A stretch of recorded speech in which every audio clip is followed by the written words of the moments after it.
So we heard quite a bit during the course of today and even yesterday about how businesses in America and across the world are starting to think about climate change and starting to take bolder and bolder steps. So this next panel is really to talk about what the leaders of businesses are really thinking. So I'm going to ask Jamie Gentoso, who's the CEO of U.S. Cement Operations for LafargeHolcim, and Gerry Anderson, the Executive Chairman of DTE Energy, and Bob Holycross, who you've heard from yesterday as well, Vice President of Sustainability, Environment, and Safety Engineering for the Ford Motor Company, to come on up.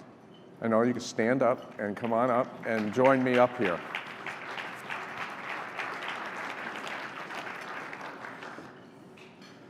So I have a little bit of an introduction because what we're going to talk about is something I want to make sure everybody in the audience knows about it.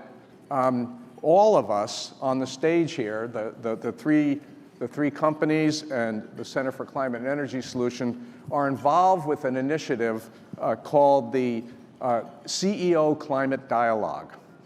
And the CEO Climate Dialogue was launched in May of last year. And there were some discussions before that, but it's launched in terms of talking about it publicly last year. And it's 21 companies and 4 NGOs, and we're spending time trying to look at what would the characteristics be, what would the principles be of a overarching climate policy at the federal level based on market mechanisms or market-based solutions. And in that process, the group has identified a number of principles, and I want to outline those principles briefly here so to provide some context for the conversation.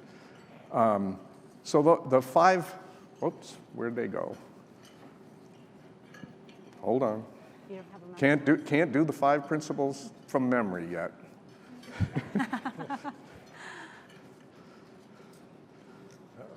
That was part of our initiation. Here we go. Too many papers. So obviously the first principle is the most important one, or actually they're all very important, but this is what's driving doing it: significantly reduce U.S. greenhouse gas emissions.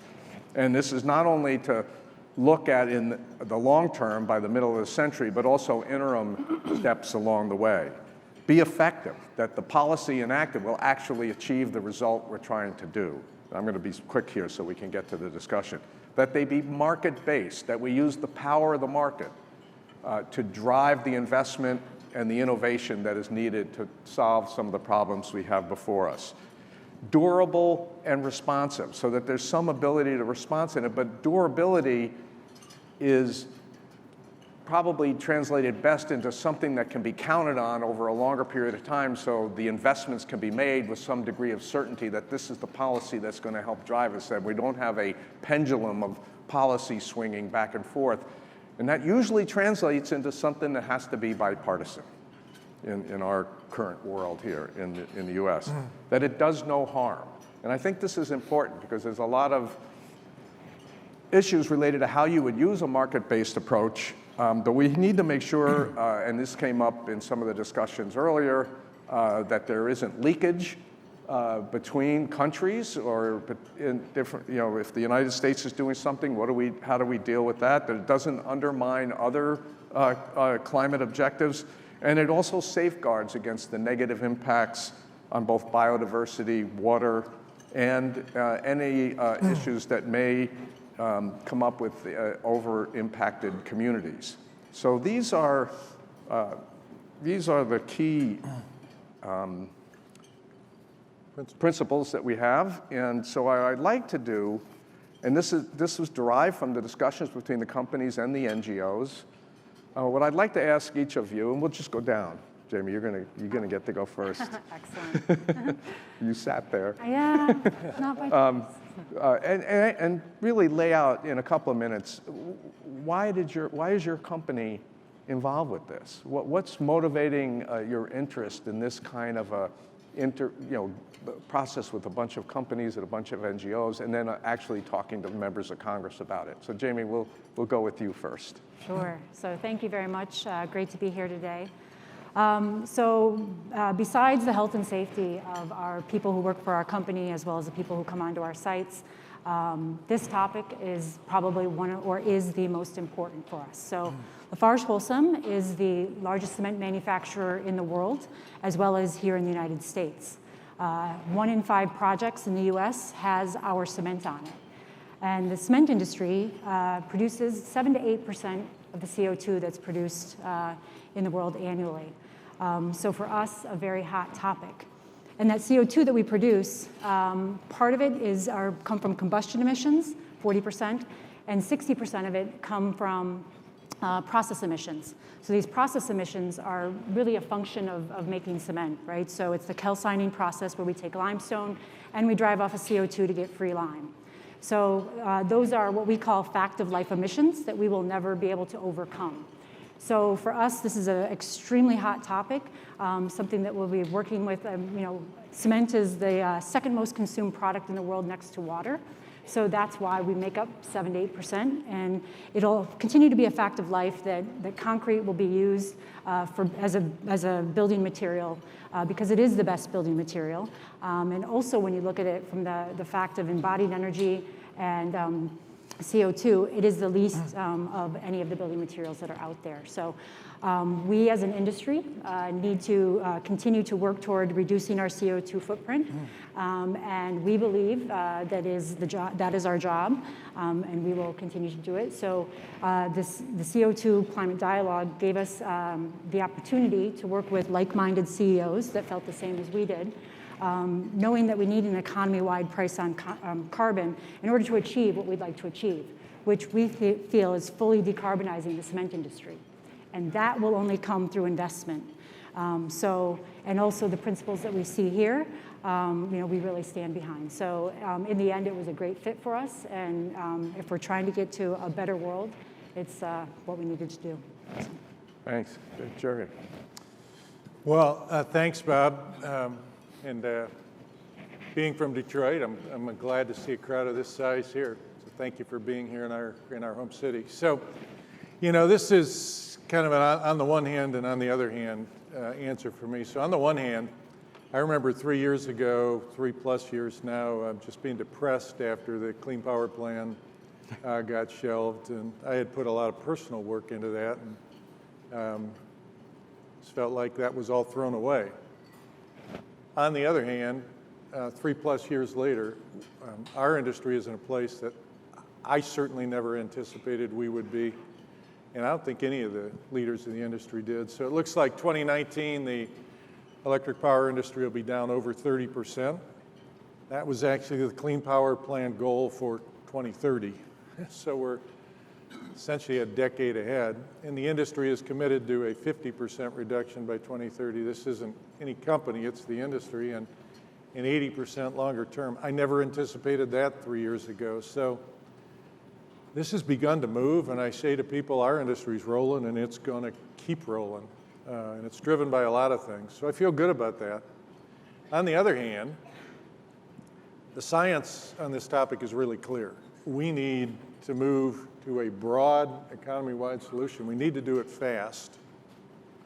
And so fundamentally, we're in because there's power in coalitions to deliver messages.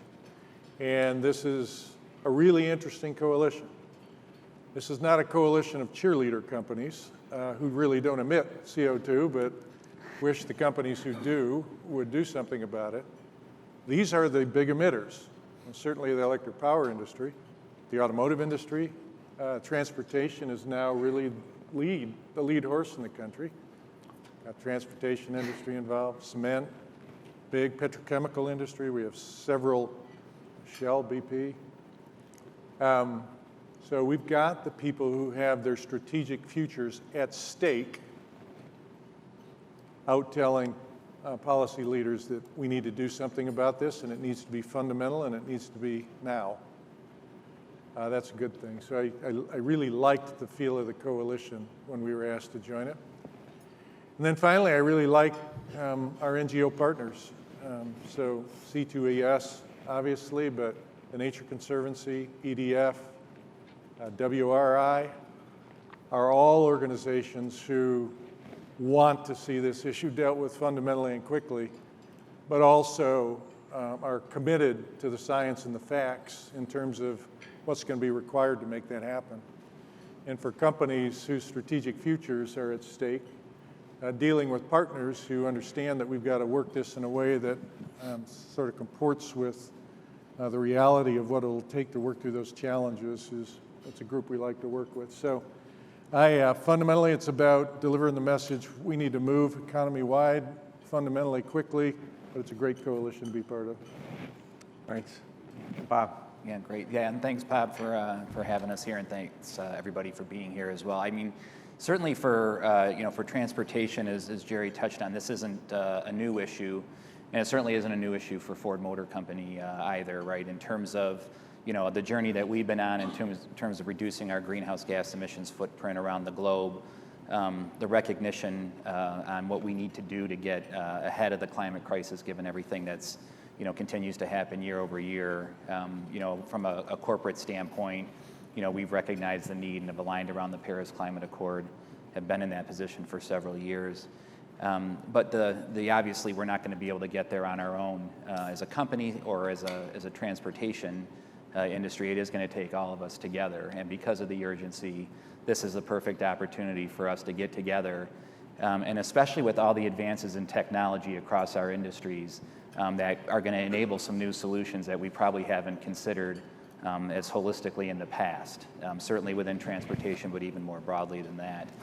So in order to get the ball rolling more than I think it has either inside our individual companies or even in the industry, having a collective commitment at the highest level of our companies, sends the signal that we're ready to go.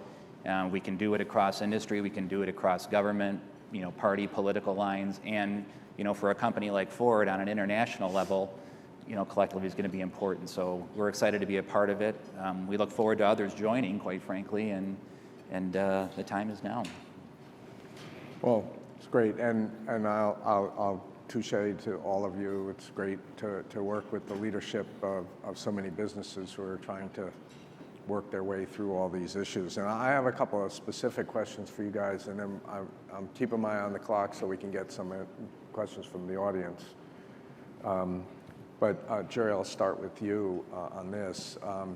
And I'm knowing all of you and the work you're doing, I know that none of your companies are waiting for this to happen. I want to make that clear. It's not like you're saying, well, we'll see if we can get this legislation or something, and meanwhile, you're all going already, and you're starting to see, what the path holds for you and what might be out there and what the problems might be. So maybe it would be helpful, Gerry, from your perspective, thinking of the power industry, what are some of the constraints? What are some of the barriers or challenges, perhaps is the best way to describe it? No, that's a great question, Bob. So, soon after that depressing event of the Clean Power Plan getting shelved in early 2017, we committed to a 80% reduction by 2050, and then subsequently we have upped that as we've learned more. So we did a lot of modeling to convince ourselves we could do the 80. As we've been learning more, we've upped that to 50% by 2030, 80% by 2040, and net zero by 2050. And I have to tell you, we're doing a lot of engineering and economic modeling of what that future looks like. And we aren't the only ones. There are a lot of people pushing deeply into, if we're really going to decarbonize the power sector and ultimately the economy, what technologies will we need and what challenges and barriers will we hit? And there are two challenges that are showing up in the work of almost everybody that I respect working on this, and I'll describe those two, and they're related actually. One of them is the challenge of seasonal storage. And if you're not familiar with this topic, I'd suggest you learn about it because it's a big deal. So for the foreseeable future, going to 50% and beyond carbon reductions for us, that's going to be done with a heavy dose of renewable, a dominant renewable investment, and as much natural gas as we need to keep the grid reliable. But as you start to push deeper, especially in a climate like this one, you begin to run up against a constraint. And that constraint is that if you live here in the winter, you'd know that we have long periods of short days and virtually no sunlight. We get heavily clouded. And our wind often goes quiet in those periods. So we get these renewable production droughts. And as you model it, what we find is we actually need to carry energy not from this afternoon into this evening, but from August into December. And that implies, as you model it, that we need not 6 hours of storage, but 6 weeks or more of storage. And when you begin to model the storage requirements of doing that with all renewables and batteries, the magnitude of the investment in batteries just goes off the charts. And it begins to be clear that, number one, it's really not feasible. But secondly, it would produce its own severe environmental implications through mining, manufacturing, and a lot of other things. We need a lot of batteries in this sector, but actually trying to produce 6 weeks of storage for the power sector would dwarf the transportation sector consumption of batteries. So what's the answer? The answer is we need zero carbon sources of dispatchable generation that runs when you tell it to. What's that going to be? Maybe hydrogen. There's a lot of attention going into hydrogen as a fuel source. Perhaps gas with carbon capture, perhaps advanced nuclear, perhaps a mix of those. We're going to need something to solve that challenge. Second challenge, grid operability. So the RTOs are getting deep into modeling how does the stability and operability of the grid become affected as you push from 20 to 30 to 40 to 50% renewables and beyond. And the answer is that it gets more and more challenging to keep the second-to-second stability and the stability over days and hours managed. What do you need to deal with that? You need zero carbon dispatchable sources of power that can complement the renewables and be there for reliability. Hydrogen, carbon capture, nuclear, or some combination. And so I think what's become clear is if we're committed to going to net zero, which we are, we need to be committed to developing these technologies because, if you look at the renewable technologies that are ripe today, they took a long time to get really economically ripe. And if we start 15 years from now on this stuff, it'll be game over. So we really do need an R&D agenda today on those zero carbon production sources. So one other message I'd leave with you is I think this decarbonization is going to move through chapters, and the chapters are going to look different. There's probably a chapter for the 2020s. For us, that'll be about retiring coal, building a lot of renewables, and we're going to build some gas because that's the technology we have today to keep the grid stable. 2030s will probably be about the completion of the phase out of coal. Gas will probably begin to be lower capacity factor as the renewables continue to rise in percentage. In the 2040s, we need those zero carbon resources, and those need to come in, and the gas turbines probably need to become hydrogen turbines, and so forth. But we don't have hydrogen turbines today to keep the grid stable. We've got natural gas. And so we aren't going to have a pure story day one where we can go quickly to 100% renewables as we phase out everything that was the backbone of our grid historically. But we'll ultimately get there. Our regulatory process recently, when we suggested that we need to invest in some gas, got pretty heated. And I think one of the things that all of you who are sophisticated about this can do is help the dialogue along to help people realize we've got to work our way through these chapters to ultimately get to this net zero. So that's what I see, Bob. Those are formidable challenges, but as you pointed out, I think the entire electric power system of the United States, has there may be varying degrees of it, but Yes. it's out there. But I mean, decarbonizing electricity is one of the key legs on the stool here. Yeah, it's the precursor. Well, you mentioned a couple of things in what we need out in the future, things like, for instance, carbon capture. Somehow, some way, we're going to probably need that.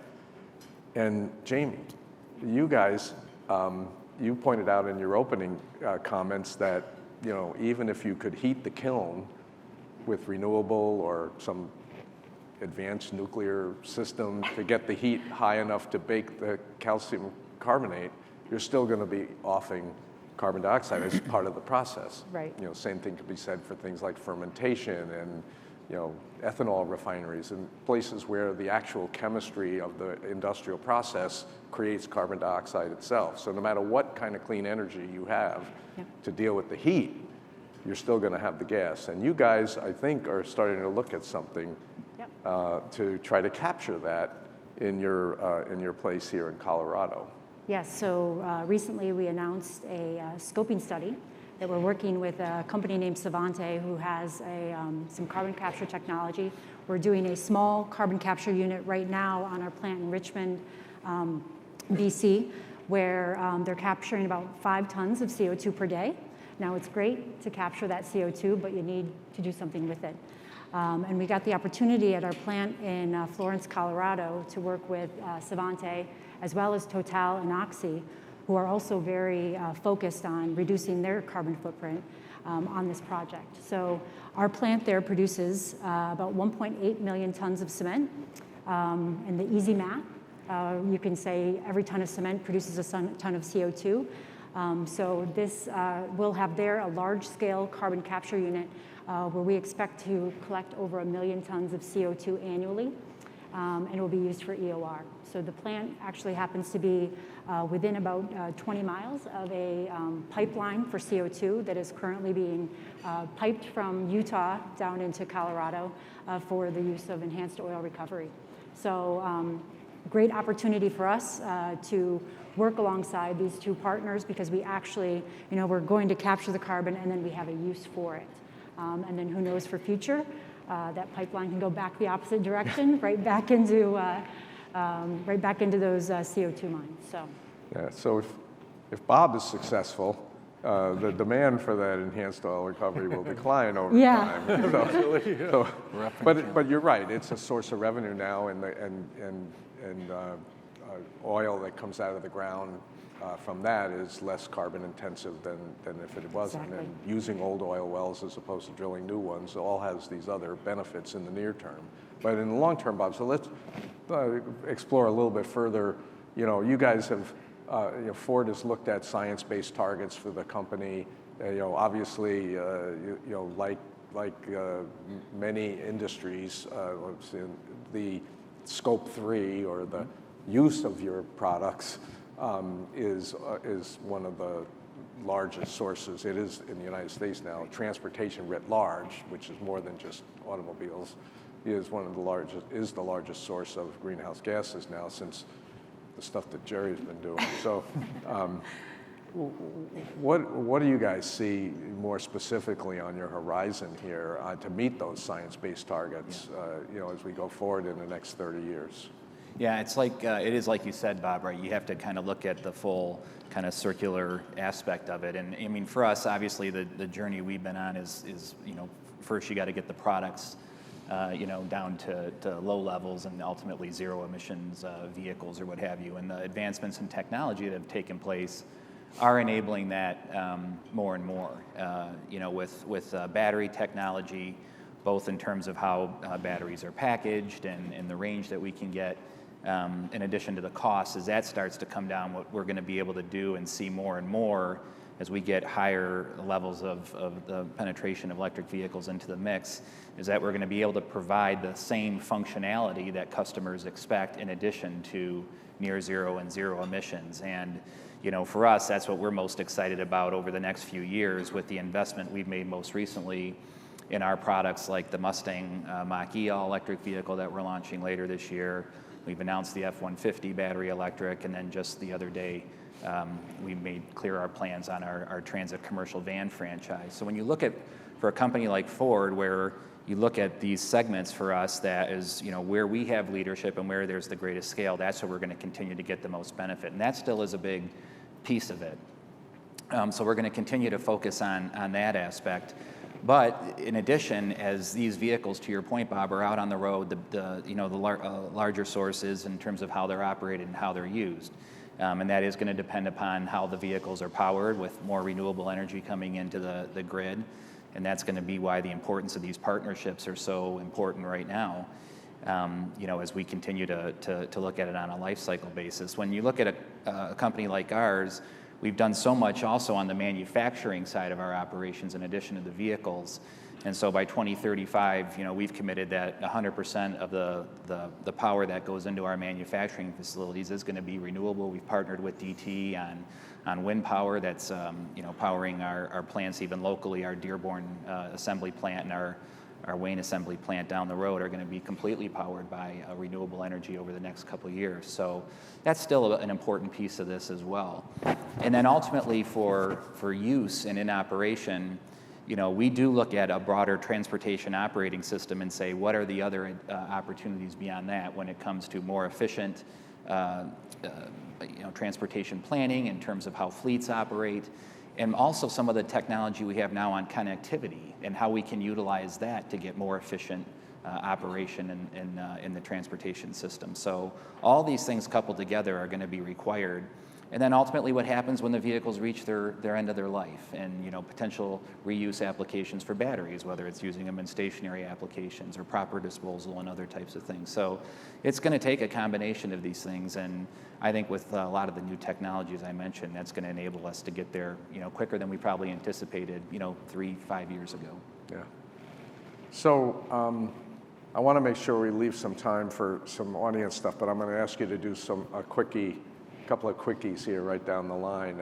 One of the objectives of the CEO Climate Dialogue, along the lines of those principles, and I mentioned in my opening comments about one of the principles being durability, a policy that's broadly supported so that it's durable through multiple political gyrations over the next 20 years or so. So I think we've all been up to visit members of Congress and tell them about this effort.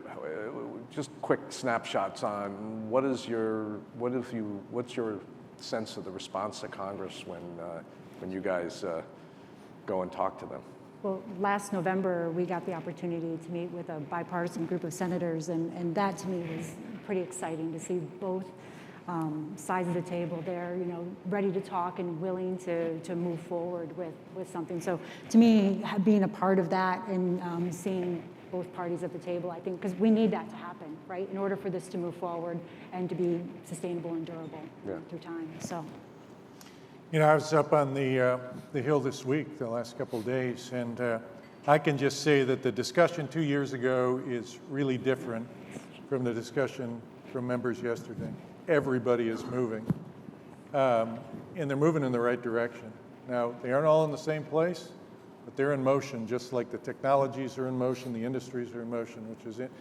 The reaction to our group specifically is a lot of interest that the leaders of large corporations who themselves are so affected by this would be there advocating that we do something fundamental and do it quickly. And I think it takes some who would be slower to move aback to hear that, and it makes them think. And I think it's this sort of advocacy that is the reason that the conversation today is not the same as it was 2 years ago, and it's a good thing. Yeah, I would agree with that. And it even goes beyond just the climate aspects of this, right? When you think about the competitiveness of the U.S. economy and jobs, and really the future, for the workforce and for all of us. So, and for companies that are global in nature, where they're not sitting still and the policies are rolling, to really get the scale and the benefits and to keep us competitive, I think that's helping to fuel the appetite as well. Yeah, well, I think it's interesting that the competitiveness thing has worked its way into the conversation as a counterpoint to the leakage issue that, if we do all this work here in the United States and no one else does, how do we deal with that? And of course, we outline in the principles there are options to deal with that. We have about 12 minutes left, so I want to try to see if we can get some robust questions from the audience, although we could keep doing this. So I'm going to give it a shot here. The microphones are out there, and I see a hand right here in the middle table. Make sure you identify yourself. Hi, Andres Rodriguez with IBM. Thank you for all the insights. My question would be, when you get the opportunity to meet with these people in Washington, what are you specifically asking them for, and what are their specific concerns or their specific aha moments? What are the key topics that really seal the deal for them when having these discussions?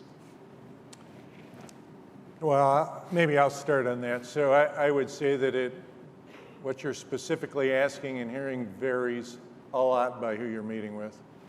And you may be meeting with a fairly left-leaning activist portion of the Democratic Party, and that conversation is going to be very different from one I had yesterday from someone who's from Louisiana, big energy district, has moved, wants to do something, but isn't in the same place as them. I think this coalition says the same thing to all of them. We're here as large companies telling you that this is a critical policy issue of our time.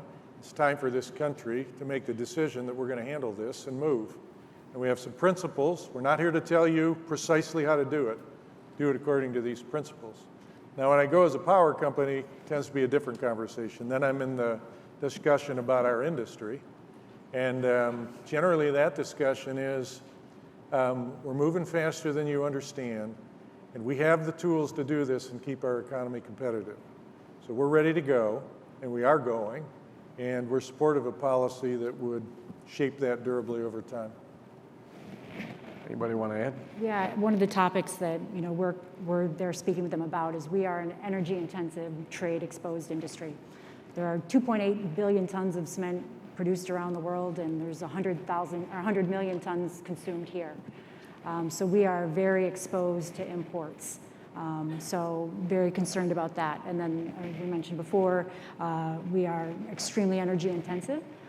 So a transition period is something that's extremely important for us in our industry.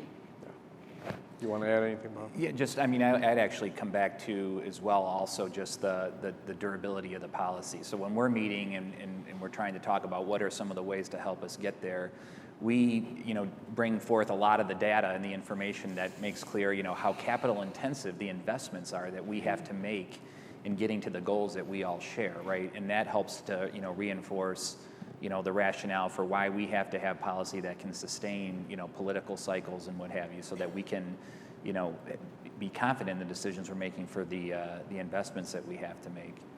So that's one of the key pieces I know we focus on as well. All right, next hand. There's another one in the middle here, another table back. I don't know how you see it. Yes, hi. My question specifically is to Jamie. So about a month ago, I was at a conference at Yale where a company called Carbon Cure, a Canadian company, said they could take CO2, inject it back into concrete. Mm-hmm. It makes a stronger product. They claimed it made a stronger product, that it used less cement, and it saved money, which I'm like, well, if that happens, wow, it would do that. So my question to you, if you've thought about doing that versus injecting what you're saving back into a pipeline to pump out more fossil fuel, that, unless I missed something, that circle didn't make sense to me. So I'm actually on the customer advisory board for Carbon Cure, so I know the process very well. What happens when you inject CO2 back into concrete is it actually mineralizes and makes almost like a limestone again. So it is a process that works. It is a solution. It is not the solution. So when you look at it, they are injecting between 5 and 8 pounds of CO2 per cubic yard of concrete, which is 4,000 pounds total. And every yard of concrete contains about 500 pounds of cement. So again, I gave you that 1-to-1, about 500 pounds of cement will produce 500 pounds of CO2. So injecting that 5 to 8 pounds isn't really having a huge effect. But it does help because one of the things that it does is you can take that CO2, which is typically of an industrial byproduct, and you can reduce the amount of the cement that's actually in the mix. So if you're using 500 pounds, you may be able to reduce it by 20 pounds. So there is a net, impact that is positive. So I think CarbonCure is a solution. It's not going to be the solution that decarbonizes the cement industry. I'm glad you asked that question because I've heard about CarbonCure and wondered whether it was fundamental or sort of an edge that helped, but Yep. and it sounds like it helps. It helps, yes.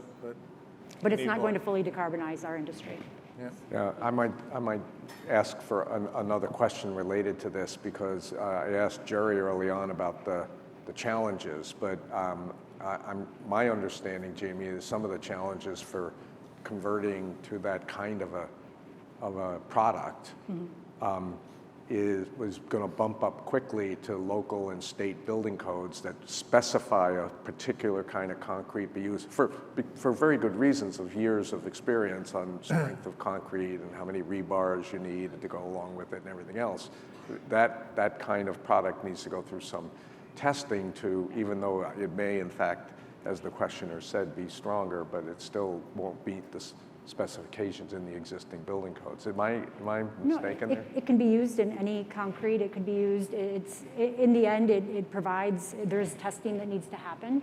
So if you've got mixed designs for concrete that require a certain amount of cement, they will have to do the testing to prove out that it still reaches the strength that's necessary.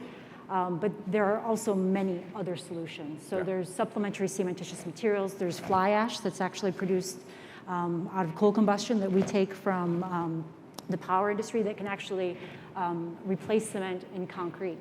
So that's widely used. We're working towards making more blended cements and getting those specified by a procuring agency. So one of the things that we constantly talk about when we go to our lawmakers is they are the biggest specifiers of concrete out there. 40% of cement or concrete goes into infrastructure.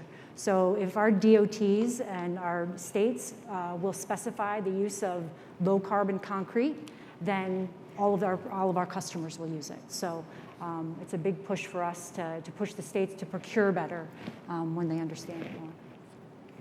Okay, back there. It looks like the microphone is ready. Yes, my name is Kevin Leahy, and thank you all for this effort. I think the time's right for this. So I'm also a veteran of the last time we tried to do this. And I remember, I won't say fondly, because it wasn't that, but I remember the companies and the leadership being attacked personally by the disinfo machine that tried to take the effort apart, and they succeeded in part in getting some companies out of the coalition. So I wonder if the conversations move to how you're going to defend yourselves or your companies or the effort from those attacks, which are going to come. Last time you're talking about is Waxman Markey and some of the coalitions around that? US Cap. Is that? That's right, yes. Yeah, so we were involved deeply in Waxman Markey, and I would say the tone and tenor of the discussions really moved. So there will be some out there who may attack, but I'm not picking that up. And we were worried about that in 2017 when we came out with our voluntary CO2 reduction commitment. We had a president who was pitching coal. I thought we might get tweeted out. I thought we might get Republican attacks. None of that happened. I thought the business community might come at us. They did not. In fact, the broad reaction was overwhelmingly supportive, interestingly, and I thought it would be much more mixed. As I move on Capitol Hill and talk to lawmakers, back then, you used to get lawmakers who would really come at you hard on the issue. That is not the case anymore. So I think it's different terrain. It doesn't mean that you're not right that we won't get some attack. There will be. But I don't think it'll have the intensity. The flip side is our customers, our investors, our employees, and just about every other constituency that we serve wants us to do this. And so I'm willing to take some flack from sort of the edges to do what not only I personally want to do, but almost everybody involved that matters to our company wants us to do. Yeah, I would just echo what Gerry said as well. Absolutely. I think one of the other things that's different this time as well, especially with the CEO climate dialogue, is it's starting with a higher level set of principles as opposed to a very detailed framework at this point. And so when kind of to the question that Bob teed up about why did companies like ours join the CEO climate dialogue, the question really is why wouldn't you? When you just look at the principles that are in play, and when you start with having a broad-based coalition of a commitment to principles, it makes it that much easier, I think, for each of us individually to defend it. But it certainly does play into all the different constituencies, as he mentioned, around what's being demanded this time. So, and when you start to look at the opportunity for how it can make us even more competitive economically, when we start to look at some of the specifics around the market-based solutions and whatnot, I think it's going to turn more away from some of the arguments of the past about the doomsday scenarios of what it could mean for the economy or what have you. We have to get on this path as we've been talking about for our competitiveness and ultimately our well-being. I would say from our side, I think we have the benefit versus my colleagues here. Everybody knows who Ford is. Everybody knows who DTE is. Nobody knows who LafargeHolcim is. Most people don't know the difference between cement and concrete. So I think from our perspective, we're kind of leaders in the industry and stepping out and saying, hey, this is an issue for us. We recognize it. We've actually been working on it for a really long time, and we need help. We need help, we need innovation, we need money put into carbon capture, we need states to specify the right thing, we need the public to know what we're actually doing. So, I mean, in the end, I'm sure that we'll have some naysayers and such, and as people wake up and realize what the industry is doing, they may make some different decisions, but then also understand that we are doing the right things for our customers, for our employees, and for our investors. Well, thank you, guys. There's less than a minute less, and I know I could say we could get one more question in, but then it'll take more than a minute to answer it. I'm certain of this, because I'm going to use the last 40 seconds to sort of summarize a little bit, very little bit, because you guys have said a lot. But I think, those of you who know me know I worked at EPA, and I was actually very involved with the Clean Power Plan that Gerry mentioned. I've done a few automobile standards every once in a while. I'm sure I've done a MAX standard or something on the cement industry. So I've regulated these guys in my life. And in the past, you always approach this, and this is in line with some of the themes we've been hearing in this conference. In the past, let's say when the Clean Air Act was enacted, and I might ask Bill Riley a question about this tonight, it was a long to-do list of EPA to tell them what to do, which, worked. I mean, air is cleaner. The cars are infinitely cleaner than they were. The emissions, nitrogen oxides, et cetera, are all controlled.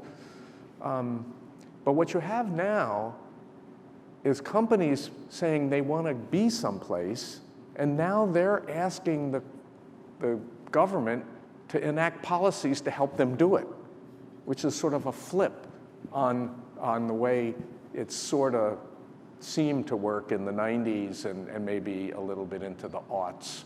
So I find that refreshing. And we can all say it's not enough, it's not fast enough, because all that is true. But as soon as we can get all this stuff working on all the cylinders, you got a business community wanting to move. You got a government that has the ability to enact policies to help it move, to deal with some of the challenges that we now can identify. I think that this is all part of creating the atmosphere in Congress so that when the time comes, which is not going to be in this specific Congress, but when the time comes, we'll be able to craft some very helpful legislation. And I want to say it's not that current Congress isn't crafting some legislation that deals with some of these issues, but not with all of them. And so, and a price would certainly be the icing on the cake. I like to always use that analogy. So I really thank the work that you guys are doing. It's really going to make a difference, as this process moves forward. But it really is I think, a sea change over the last decade on how this has evolved. We just have to keep working harder. Thank you. Thank you, Bob. Thank you.